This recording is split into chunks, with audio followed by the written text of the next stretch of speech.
আসসালামু আলাইকুম। শীত তো চলে আসলো না? শীত উকি দিচ্ছে। তো পিঠা খেতে কার কার ভালো লাগে? আমার তো অনেক ভালো লাগে, বানাতেও ভালো লাগে, খেতেও ভালো লাগে। তো আজকে আমি একটা পিঠা বানাবো, পেপার পিঠা। আমি পোলাও চালগুলাকে ভিজিয়ে রেখে তারপরে এখন ব্লেন্ড করে নেব।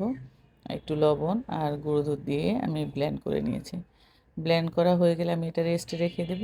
আর অন্য সাইডে আমি পোলাও চাল শুকনা ব্লেন্ড করে এখন হচ্ছে আমি একটু ঘিয়ে ভাজবো। একদম গ্রান আসা পর্যন্ত আমি ভেজে নেব ভালোভাবে। ভাজা হয়ে গেলে আমি লিকুইড দুধ দেব। লিকুইড দুধটা দিয়ে একদম অপেক্ষা করতে হবে অনেকক্ষণ। যাদের ধৈর্য শক্তি কম তারা একটু আগে দুধটা ঘন করে নেবেন। এই যে এখন ঘন হয়ে আসলো, এখন আমি চুলাটা বন্ধ করে গুড়টা দিয়ে দিলাম যেন দুধটা ফেটে না যায়। একটু লবণ দিয়ে দেবো টেস্ট ব্যালেন্স করার জন্য। আর এখন একটু ঘন হয়ে আসলে আমি গুঁড়ো দুধ দেবো। গুঁড়ো দুধটা দিলে টেস্টটা আরও ভালো আসে। তো এই যে আমি এখন ঘি দিয়ে দিব। ঘি দিয়ে কড়াই থেকে যখন উঠে উঠে আসবে তখন আমার খিসাটা রেডি হয়ে গেল। এখন আমি শীটটা রেডি করব। এটা একদম পাতলা হয়, এজন্য এটার নাম পেপার শীট।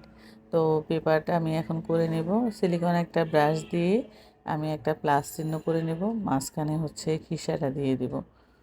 খিসাটা দিয়ে তারপরে হচ্ছে আমি চারপাশ থেকে মুড়ে দিব। একদম পাতলা হয় একটা লেয়ার, খুবই মজার খেতে। যারা ক্রিস্পি খেতে চান তারা একটু সময় নিয়ে ভাজবেন, আর যারা একদম সফট খেতে চান তারা এই পর্যায়ে নামিয়ে নিলে হবে। তো পিঠাটা রেডি হয়ে গেল। আর সত্যি কথা বলতে অসাধারণ হয়েছে পিঠাটা, আপনারা ট্রাই করে দেখবেন।